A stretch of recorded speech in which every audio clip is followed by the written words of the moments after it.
मला वाटतं आम्ही समाधानी असणं म्हणजे तुम्ही काही करायचं नाही, झालं आहे त्याच्यात मी खुश आहे, असा अर्थ नसतो.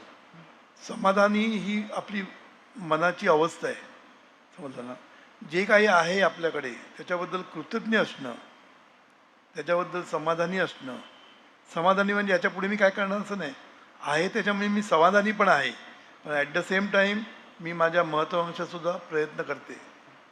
म्हणजे प्रयत्न थांबवायचे नाही समाधानी अवस्थेमध्ये. पण आजची जी अवस्था आहे त्याला शिव्या पण देत असू नये. काय माझं नशीबच खरं आहे, काय नाही.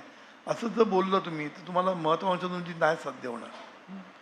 म्हणून कृतज्ञतेच्या अधिष्ठानावर तुम्ही जर महत्त्वाकांक्षा जर पुढे गेली तर ती कृतज्ञतेची जी शक्ती आहे ती तुम्हाला मदत करते पुढे जायला. वा.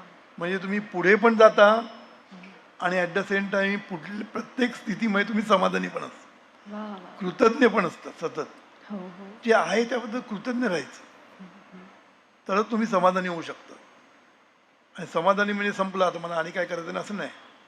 कृतज्ञ राहून तुम्हाला जे पाहिजे ते मिळवण्यासाठी प्रयत्न करा, तुम्हाला मिळणार.